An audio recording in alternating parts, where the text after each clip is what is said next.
Hi, welcome to another episode of the Carolyn Glick Show. So, I'm sure that if you watch this show, you also have been watching what's happening in Israel for the past week. And it's not a good week. It hasn't been a good week. It's been a very hard week for us here in Israel.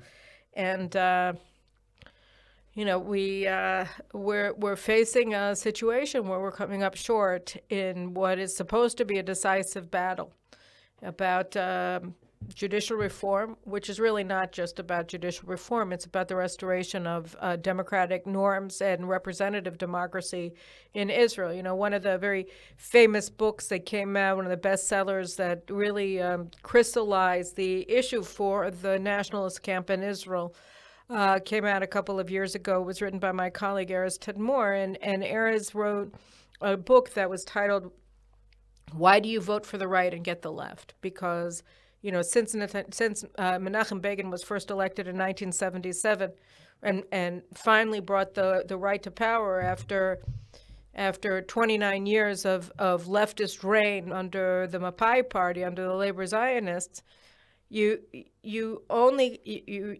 got these right-wing governments that were really just putting on nationalist gloss on the same policies that we had been getting from the left.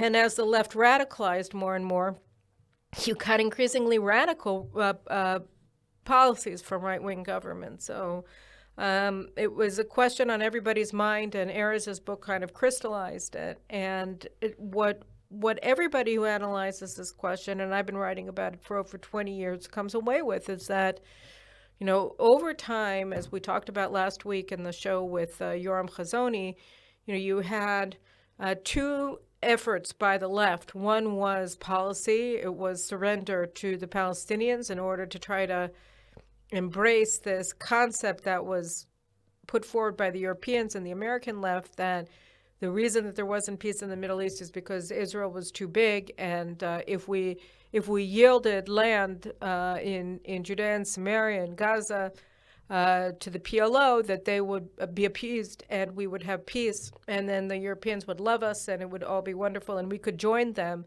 in the European Union, or at least in that common sense.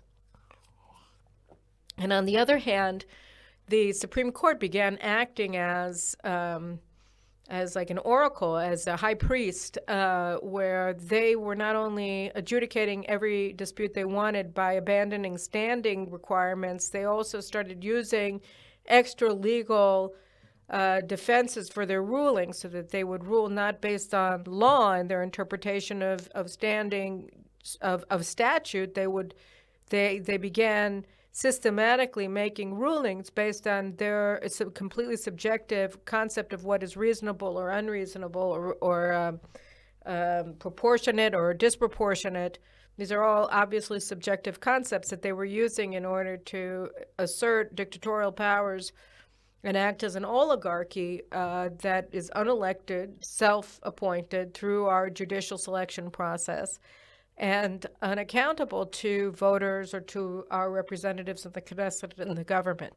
So, as it became apparent that our democracy had been gutted while we were, busy living our lives, people started paying more and more attention to the legal fraternity. And then when they concocted charges against Netanyahu, and they invented a concept of bribery that doesn't actually exist in the law, that a politician who seeks positive coverage from a media organization is soliciting a bribe. And since he tried to get good coverage, in their opinion, from a minor website, that he was actually soliciting a bribe from this website, they insisted that he was soliciting a bribe. So this was insane. It didn't make sense, and in the event, it worked out that he never even tried to get good coverage from them. But be that as it may, he was railroaded by the state prosecutor.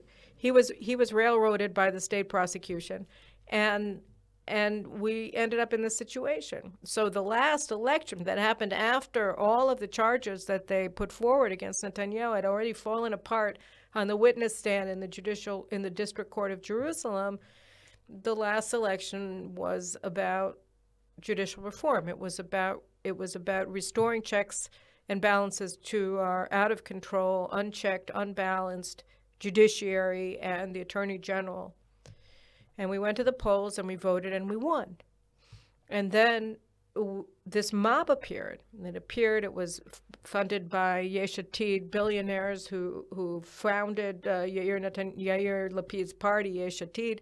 You know, Yair Lapid's party is the opposition leader, but it's not really a party. It's like a stage crew. You know, they don't run in primaries. They're not accountable to voters. The 24 members of Knesset that operate under the aegis of Yesh Atid, they're selected by billionaires who have auditions for them before, after elections are called. And if you pass the cut, then you get a high position on the list. And if you don't, you don't. And that's how it works. I mean, it's very odd, and it's completely not democratic.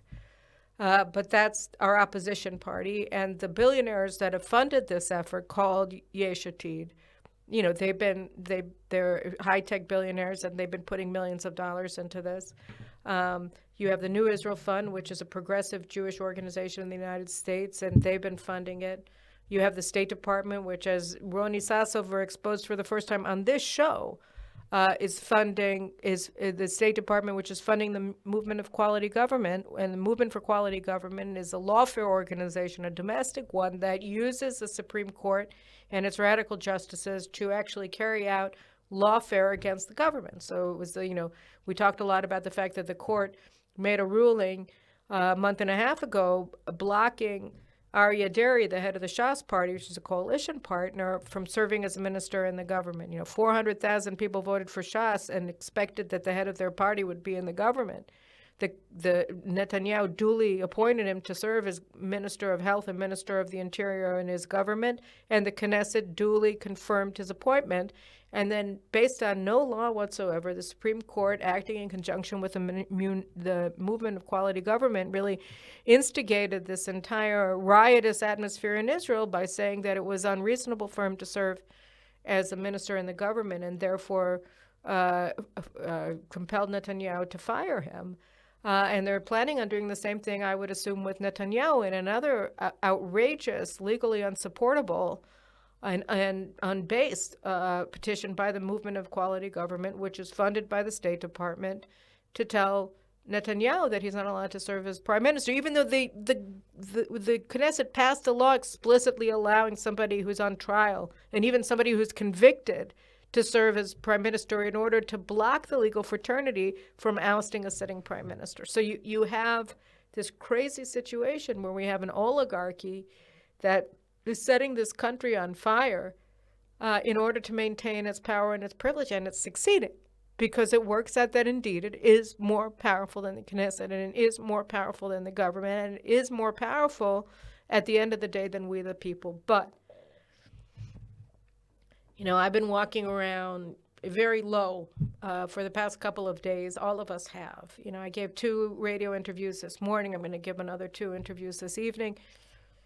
And I'm doing this show. And what was funny was that, and if you look at my Twitter feed, if you do Google Translate, you see that I'm sort of I've been moving like a slalom skier. I keep saying, well, we can't give up. We can't stand down. And then I say we have to stand down because we want this so badly, because it's so necessary that we restore governance to this city, this society, this country. But we came into this battle unprepared. I mean, Yariv Levin, the Justice Minister, I don't think he stopped to think, what this system that opposes us was going to look like. We had already seen leftist mobs outside of the prime minister's residence starting in 2019, 2020, with the sudden appearance of this very well-funded group like Antifa in the United States of goons, of very violent protesters that call themselves crime minister. Ha ha, how cute, because Netanyahu is a criminal, right? So they were destabilizing the government. They were destabilizing public life in Israel. And they were in lockdowns and Corona. The police allowed them, the courts allowed them to continue having mass protests because, just like Black Lives Matter in the United States, they were on the right side, and therefore the laws that everybody who was restricted to our homes were forced to abide by of not congregating, not having bar mitzvahs, not having weddings with more than 50 members, you could have, a couple thousand lonely people gathering together outside of the prime minister's residence in Jerusalem and rioting because right to protest, but only for them, right? And the same thing that you had in the United States, if you're watching from there with the Black Lives Matter riots of 2020. So, they were allowed to riot here because they were on the right side of the legal fraternity. So that was the beginning of this kind of mob. But what we're seeing today is the prime minister exponentially expanded, because the media in Israel has been running a campaign that the likes of which we never saw, of incitement against this government, of demonizing the government, of demonizing the reforms, of demonizing the voters. I mean, you don't see this anywhere, the kind of grotesque racism and racialism that tinges their remarks when they talk about members of the coalition. They're primitive, they talk funny Hebrew, right? Because they come from Morocco or they come from Yemen instead of from Poland or whatever. I mean, we haven't heard this kind of language in Israel so openly ever, and we haven't seen this kind of racist attitude on the part of our elites so openly expressed, at least since the very early, since like, I don't know, the 1980s or the 1970s. So it became politically incorrect. But now open racism against Sephardic Jews, against Mizrahi Jews, and against religious Jews. You hear over and over again, anytime that somebody's wearing a kippah or looks a little bit religious, people talk about a halachic state, that a state's going to be governed by Torah law. This is stupid because, nobody's asking at all, nobody, not the ultra-Orthodox, not the religious Zionists, not the Likud. Nobody in this coalition is calling for a state to replace Israel's legal code with the Torah law. But on the other hand, you have a lot of traditional religious Jews in this coalition and among their voters. And what's wrong with that? It's pure nonsense, but you can't have a conversation because the minute that you try to have a conversation, they say democracy means rule by halakha. That the majority wants halachic rule. This is pure and utter garbage. It's total nonsense. Nobody's made a proposal like that. But this is why incitement is so powerful, because they've been incited. The people who are screaming these nonsensical, the total lies, they've been incited by the media. They're watching TV. I've said a lot on TV, on Channel 14, our one right-wing station, and without which, by the way, the right wouldn't have won the elections. And there wouldn't be a reform proposal on the table at all. We've heard, people say the media, it's not that powerful. It isn't powerful in the sense that they don't convince the unconvinced, although I'm sure that over the years they've lowered the number of people who are on the right pretty significantly. But they are able to mobilize the left. They are able to mobilize leftists. I have all of us, everybody on the right has friends and relatives on the left. And suddenly, because of the incitement of the media and of people like Yair Lapid, and because of the riots and the rallies and the togetherness that they feel, this ecstasy of being part of a mob, of being together after 2 years of Corona, you hear people who were your friends, who you talked to for decades, and they're completely incited and they hate you. They hate everything you stand for. They say that you're going to destroy the country. None of this is true. But you can't have a conversation anymore because these people have been incited. So I said, well, you know what? This is why I go back and forth, right? We finally got to the point where we have an electoral majority. We won. And we have the legal right and a mandate to make the changes that Yariv Levin put forward. And I thought that they were milquetoast. I thought that they were too small. And they've already been watered down to almost nothing except for political control over the judicial selection process. So why would I want to go back to the drawing board and not go forward with this? Because we can't win. At this point, in this atmosphere, under these constraints, and it's better to walk away than reach a point where we're breaking, we're compromising the most important things just to, get something. We're not going to, in the end, it'll be worse than it was before. And in the meantime, the threats against us keep growing and growing and growing. Iran either has crossed the nuclear threshold or it's about to cross the nuclear threshold. At any rate, it's a threshold nuclear state.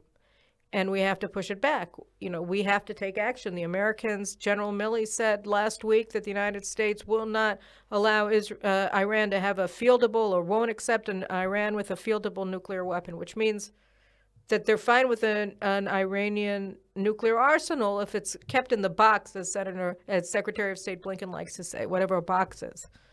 A box of bombs, right? A box, an armory. That's a box. I mean, defined box, right? So unless they feel that, so the United States is cool with Iran becoming a nuclear state under the Biden administration, which means that Israel is alone. Saudi Arabia and Iran just mended fences under the aegis of Beijing. And the Saudis that I've spoken to over the past week, they say that they're fine. They believe that Beijing is going to defend them against Iran. Good luck with that. But that means that, we're not going to get the kind of normalization in all likelihood with the Saudis that we had anticipated. The chaos inside of Israel is also, they're using their power. The leftists, this mob of leftists, they're also using their power to undermine our position internationally. You have the former Prime Minister, Ehud Olmert, who last week, literally on live television, did what I can only consider the treasonous act of calling for other countries to boycott the government of Israel. So, and gets away with it because the media agrees with them. So, we have these kinds of things going on, and we're not going to win this battle. Even if we pass the law, we're going to lose it. So as much as every bone and sinew in my body says we cannot walk away from this and we cannot back down, the fact is that a tactical retreat is required, because anything that we pass is going to be ridden on water. And we have things that we have to do. Netanyahu was elected 30 years ago. 30 years ago this week, we marked the 30th anniversary of his first election to lead the Likud after Shamir lost the 1992 elections, and then he was the opposition leader until 1993. So Rabin formed a government, and Netanyahu went from being a first-time legislator. He was elected for the first time in 1988 when he returned from the UN, where he was our ambassador. And then in 1993, after a mere 5 years in office, he was catapulted to lead the Likud because he was better than everybody else. And he still is. But for 30 years as the head of the Likud, aside from being opposed to Oslo and the process that we went forward on with this insane idea that if you empower terrorists, that they're going to become your friends, as opposed to simply becoming what they did become, which is more powerful terrorists and more radicalized terrorists. The banner that he's been operating under has been the banner of preventing Iran from becoming an existential threat to Israel through nuclear power and regional hegemony. He said very clearly in a number of interviews when his book came out last year that the only reason that he's back in office, the only reason that he remained head of opposition instead of retiring, copying a plea, and going out and making millions of dollars is because he wanted to fight Iran. He wanted to block Iran from becoming a nuclear armed state. Now, when it's very clear that America is not on our side in this fight, now when it's clear that we can only have allies if we're willing to go it alone. And we need to walk away from this morass. We need to stabilize things in this government. We need to get the army back on track. The army is politicized. They're siding with the protesters against the government, which is why he had to fire Defense Minister, just parenthetically, Yoav Gallant this week on Sunday, because Yoav Gallant was siding with the army, which was siding with the mob against the government. And you cannot have a defense minister who's part of a mutiny against the government. You just can't. I mean, as Begin famously once said, the defense minister is supposed to be the government's representative to the army, not the army's representative to the government. And Gallant failed this test. He was disloyal and he had to go. So that's just the way it is. And we need to get a new defense minister in power who's going to be able to bring the general staff to heel and get organized and take care of business. And then, in the future, hopefully in this Knesset, we'll be able to revisit this, but from a position of strength. Because right now, it took 2 months of chaos and chaotic negotiations to form this coalition, and that was a failure. But you lost 2 months of momentum, and you gave 2 months to the other side to organize. And this is an opposition that, like the Democrats under Trump, are not a loyal opposition. They see themselves as a resistance movement, and they're not loyal to this government, and they're not loyal to the democratic norms. They're loyal to what they consider a higher power, which is a Supreme Court and the legal fraternity that protects the left's privilege and power even when they're out of office. And they're fomenting and perfectly willing to fight a civil war against this government to overthrow the people's will. And I'll just say one last thing because I don't want to go too long on this opening. But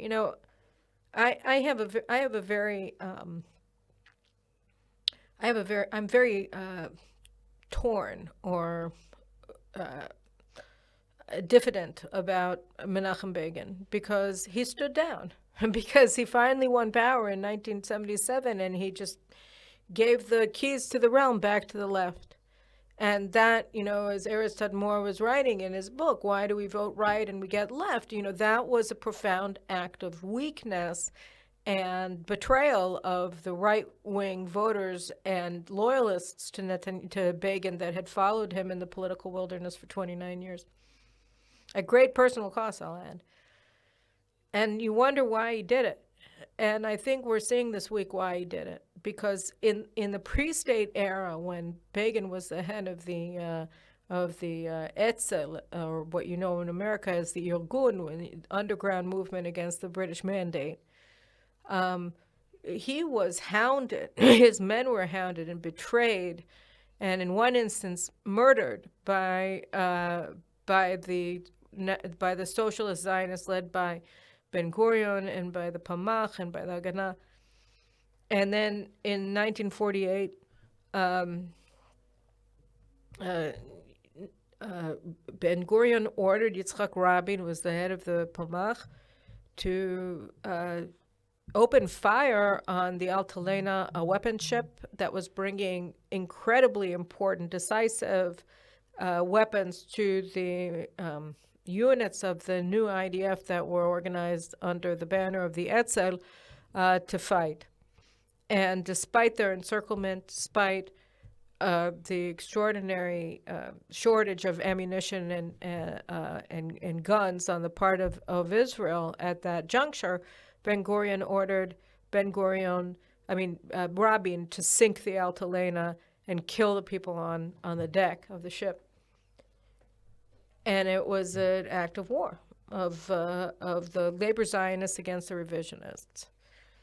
And Begin ordered his men not to shoot back, not to defend themselves, not to open fire against Rabin and his men on the shore in Tel Aviv that were killing them.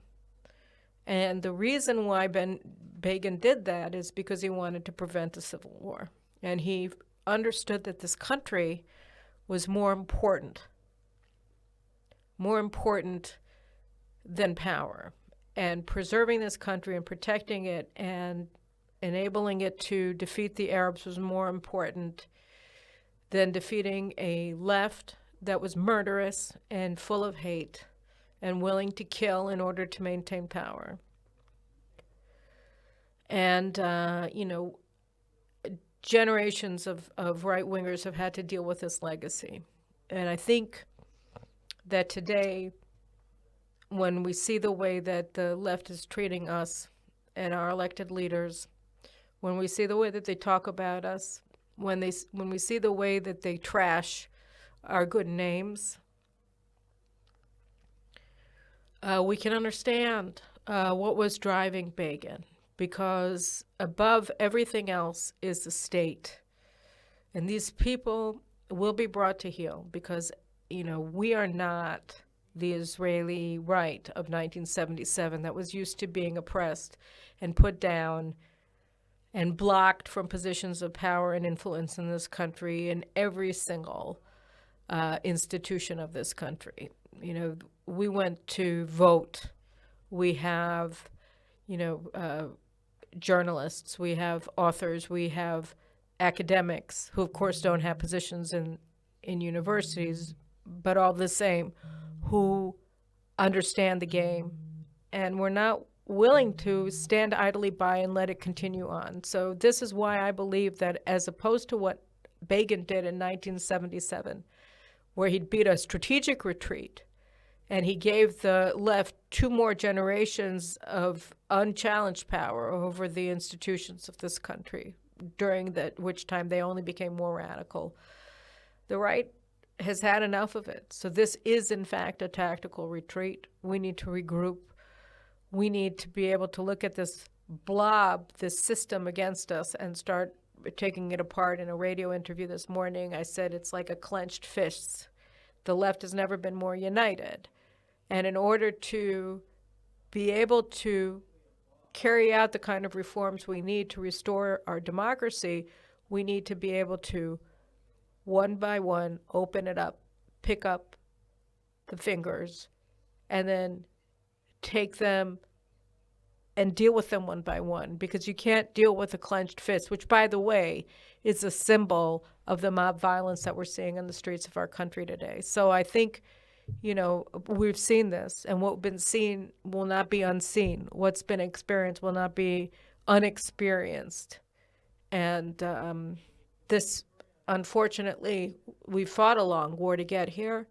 We're going to have to fight for longer. Maybe we'll have to fight forever, but nothing is more precious than the state of Israel, and we won't give up, and we'll prevail. We'll prevail against Iran. We'll prevail against Hezbollah, and we'll even prevail against the elites that are trying to block us from restoring our democracy. The people's will, as they say, will be done. If not today, then tomorrow.